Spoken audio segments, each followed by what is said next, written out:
Hey everybody, Jake here from Bearded Gear, and don't mind the giant mess on my desk behind me, but I just got home to a package. I've actually got a few unboxings I'm going to do, but this one, I cannot wait.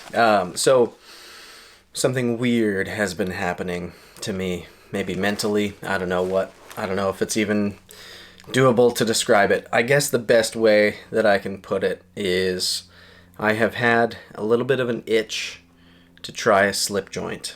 And if you know me and my preferences, you know that I am generally pretty resistant to slip joints and lockbacks, backlocks, whatever you want to call them. I'm not huge into old school non-locking knives in general, even if they're modernized. I'm just generally not super into that. And backlocks I don't like because they don't fidget well. I kind of lump those with slip joints in a lot of ways, even though they're totally different. Anyway, lately I've just had this desire to try knives that feel a little more different. I feel like I've gotten really good at identifying what I like in a knife, what I don't like. There are still some things that surprise me, but it's been rare for me to miss. Like if I've bought something that I thought I would really like, I feel like I've gotten good enough at knowing my own tastes that I'm very, very rarely wrong. And so I've just been wanting to try something different, something outside of my typical comfort zone, and I've been buying a lot of really, really exciting knives. But this is a slip joint. It's a Birdvis slip joint, and I got it from my buddy Ryan, Spirited Blades on Instagram, great dude. And I've just, ever since Blade Show West, when I got to handle some of Nick from Birdvis Knives and his wife Carolee, they were both really, really awesome people. Getting to handle their knives at the table, and then Benny Belkin from Jack Wolf Knives, he bought one that I got to handle. I've just been interested in them, and I started following him on Instagram during that show, and I see all the builds he's doing, and his knives look ridiculously awesome. And they're very expensive. $750 table price for a slip joint is a lot to swallow. That is not cheap. So I ended up selling a couple of things, making it work to buy this one, and I'm stoked to have it. I don't know yet whether I'm going to find in actually carrying and using this knife that it's worth it for me to keep as kind of a permanent collection piece.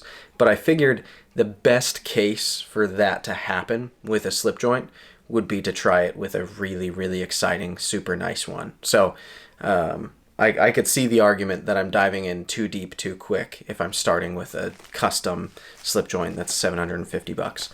It's kind of crazy compared to a lot of the slip joints that are really, really affordable out there. But on the flip side, I just genuinely think if I'm gonna give it a shot, why not give it like the best shot possible? And then maybe this opens the doors to me to enjoying slip joints. And it's one of those things that it's like a rabbit hole I would like to go down because I like knives and they're knives, but I haven't been able to spark genuine interest in myself for these knives. So anyway, 3.5 minutes in, we're gonna go ahead and bust into this package. I'm using my Utzler Duck to unbox today. Freaking love this knife. I carried it all day today, and man, I still need to do my full review on it, but I adore it. Alright, so we've got a pouch within a pouch. Let's cut this one open too. See what we've got in here. Looks like it's a box in this one. Yeah. Alright, so nice, simple box stamped with the Birdvis logo. I don't know if it's Birdvis or Birdvis. Birdvis? I don't know. I probably should have asked Nick when I met him in person, but I was too busy touching the knives to worry about talking about them. I don't know. He's someone I'd like to have on the podcast soon, actually. All right, so certificate of authenticity. Cool. Model is the Hitchcock. Number on this one is 166. The blade is CPM 154. Been getting a lot of that lately. And it's heat treated to 60 RC. That's cool that that's noted on here. Handle is cross-cut canvas micarta and OD green micarta with a white and orange G10. I don't know what it's called, but the little separator thing you'll see. This was made in 9 of 2020, so September of last year, and signed Nick Timpson as the maker. So nice little authenticity card there. Then we've got a business card as well. And then we have the knife, which comes in a beautiful little slip, which I'm excited about. This is a much smaller slip and a smaller knife than I've been carrying my Pena Lanny's clip in. The Lanny's clip is part of why, frankly, I'm down this rabbit hole, because although it's not a slip joint, it's still a traditional pattern knife that has no clip, and I've been carrying in a slip, and I've found that I kind of love the carry experience of it, just being in a leather slip. So this one has been in pocket a few times from Ryan before me. You can see it's definitely formed to the knife really, really well. This feels great, but essentially a virtually like new knife here. Oh man, look at that. It's stunning.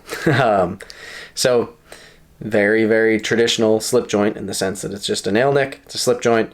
There's no bearings here. There's no locking mechanism. This is a purebred slip joint, and it's gorgeous. It has a really nice weight to it. Very slim in its sensation, especially not having a pocket clip. The whole thing feels very trim. Handling some of his knives at Blade West, it was interesting because not a slip joint guy, right? So I don't have much to even judge it, like compare it to. But I noticed that his spring tension is really stiff, which I found just from handling a few slip joints, I think is my preference. I prefer for it to be really stiff because it just makes me feel more confident that the knife isn't going to fold in on me or anything while I'm using it. And it also just feels kind of nice how deliberate it is to open. If I'm going to have to two-hand open a knife, it's kind of nice to feel like I don't know, there's a certain sensation that comes with that pressure. Look at this blade shape, goodness. Yeah, this thing is just stunning. Really interesting handle shape in the sense that you've got kind of a gun stock pattern, I guess is what I would call it as a layman who doesn't know much about these things. But it gets, you can see it dips here and becomes larger or wider at this point, and then carries down and kind of flares out toward the end. But you then get this kind of indentation up here because of that dip there. Really interesting looking handle shape. And if I hadn't held this knife already, I might be nervous about that. But I love, at least in my hand, the way that this knife feels. Everything about it is so smooth and solid feeling. It almost feels like a little fixed blade when this knife is out and open, because it just, you get this perfect solid feeling backside of the knife where, because of this spring back here, spring bar, I don't know what you call it, this piece component back here is just so solid, and it feels like an integral almost. I don't know, it's really, really nice. Another thing that's really cool is the finishing internally on here. The finishing on the inside of that is like polished and then like textured. I don't know if you'll be able to see that, but it's got this really, really nice internal finishing. Everything about it is just gorgeous. So then really, really firm spring. You've got a half stop, which in the slip joint world apparently is really important. I agree, I like when it's there, but I'm so not a slip joint guy. And then nice, really solid snap shut. This thing is just, look at it. Oh my gosh. This spec, by the way, is so perfect for me. Like if I was commissioning a build from Nick, I would probably ask for these exact materials. So the fact that I'm getting this one technically secondhand, but that it's so perfect for me is just really, really nice. Yeah, this thing feels great. Oh, it's so sweet. Yeah, so I guess I'm just going to start carrying this sucker. I definitely plan to just carry it as a secondary, first of all because it's small, so this isn't a blade that I would typically carry size-wise as a primary knife, but also because it's a slip joint. Come on, there we go. For my primary knife, the knife that goes in my front right pocket all the time, which changes every day basically, but whatever knife I put there, I need, for my own sanity, to be able to get it out really quickly, deploy it with one hand, use it for whatever I need to be able to do, put it back one-handed, and not have it be a problem. This would not fill that role. This is something that you have to be real deliberate and thoughtful about pulling out and using, because it's going to take a moment, which is kind of the charm of it, I guess. I don't know.